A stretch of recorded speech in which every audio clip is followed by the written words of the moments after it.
Rolling? Okay, good morning. Mr. Hayes here again with some average students and the girls varsity basketball team and a camera. This time I got Billy. And this camera was given to me by my younger brother Bill, and it has no film in it, so it's safe to open up the camera back. As opposed to the other one that some numbnut left film in. So, we're talking about the 35mm camera and getting you prepared to go outside and use this tool wisely. The camera has two basic components, the camera body and the lens that attaches to the body. On the camera lens, you need to find that focusing ring. That's one of the first things you need to be working on, is find the focus ring, see how it moves the lens in and out, and then look through the viewfinder and turn the focus ring and see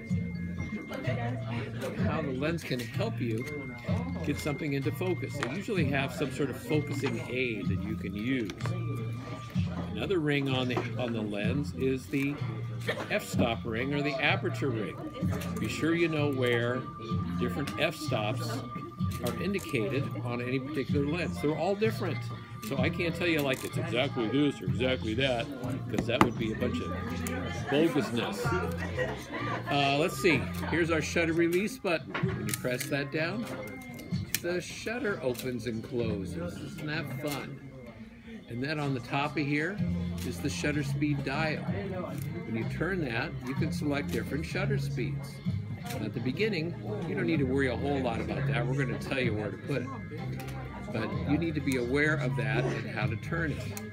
Also, there's a tiny little window. Can you see that tiny little window with a tiny little number? That indicates your film's ISO. Now, if you're lucky enough to have a camera with a built-in light meter, it's really important that you set that ISO to the film's ISO. Otherwise, everything is going to be out of calibration. Let's see, what else we got on here? This camera has a frame counter. Now, if I were you, I would ignore the frame counter. When we show you how to make a shot list, rely on your shot list, not the frame counter. They're not always accurate. Also on the top here is the hot shoe. That's where a flash goes in, but we're never going to use that, so don't worry about it. She followed me. This is the rewind crank, and it also opens the camera back. Watch this. This is so cool. Simply lift that little tab up gently, give it a little shimmy and a shake, and that knob pops up. Then if you pull it gently a little further, look at that. The camera back opened. Isn't that amazing? Yeah, they're in amazement over there. Let's watch that again in super slow-mo. You ready?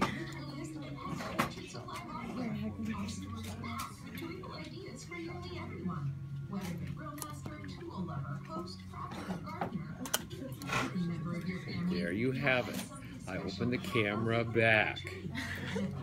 So we need to open the camera back to get film in it. And I bet you're wondering how we get film in these little teeny cassettes like this. We have a really cool thing called a bulk film loader.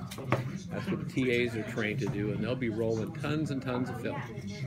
Film comes in a little metal can like this that you shouldn't play with because they're reusable. We reuse them all the time. These little caps can come off. Get a little plastic house like this that's light safe. You'll keep your film in there. What's neat about this is notice there's a little tab right here. That's going to fit right in the bottom of your film compartment. After I put it in there, I put that little rewind knob down. I pull out a little film. See a little tongue right there? That little tongue is going to go in a little slot right here in the take-up reel.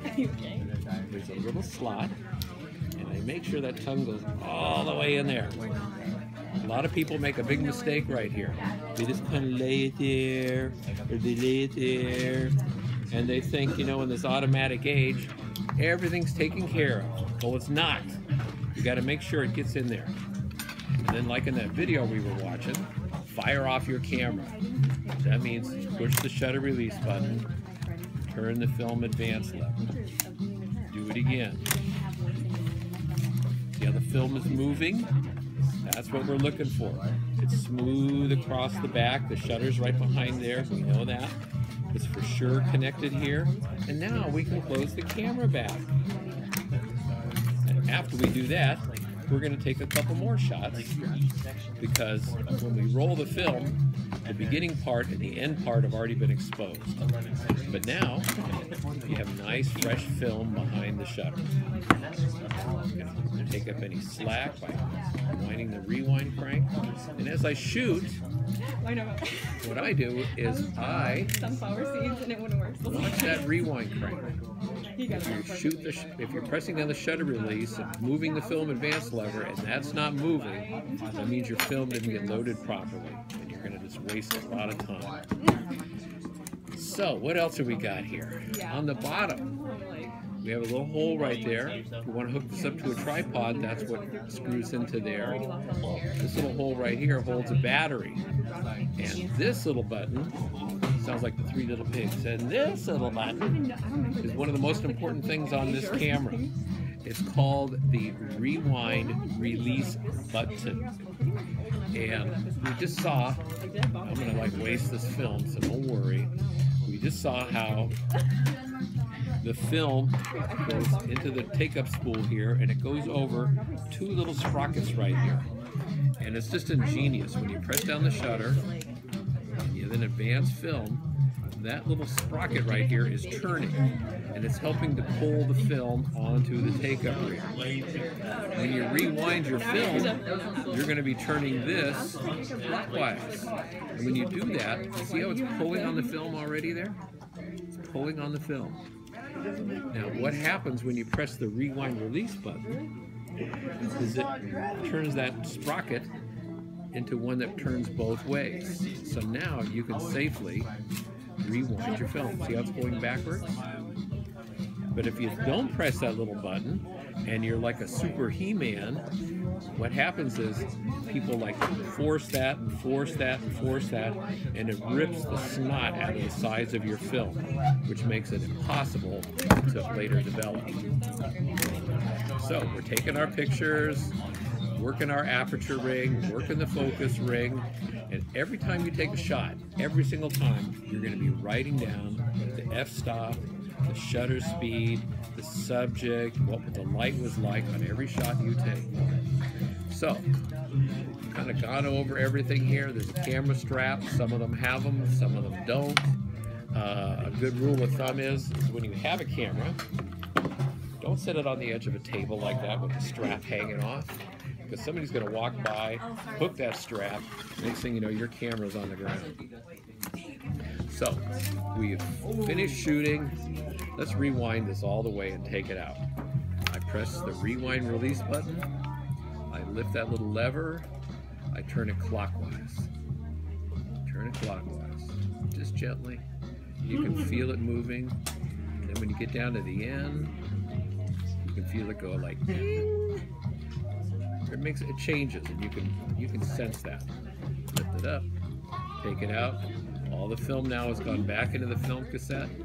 I take it out, put that back, close the camera back,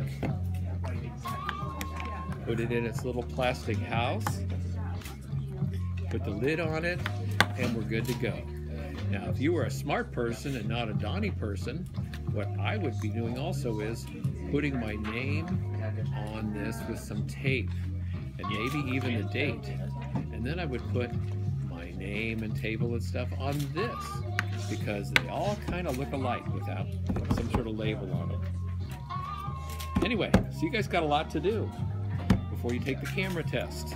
And since I have such a strong attachment to these cameras, I take that camera test pretty serious. So study hard, ask questions, and be prepared. How's that sound down there, girls? You ready? You feel ready? Ready? Got enough practice? How about you? You feel ready? Yeah. You sure? Okay. How about you, Daisy? You ready? Yeah. You sure? Okay. Well, any questions? Does that all kind of seem okay to you? All right. All right. Well, let's sign off here. I'm Mr. Hayes, and that's a fact. Jack.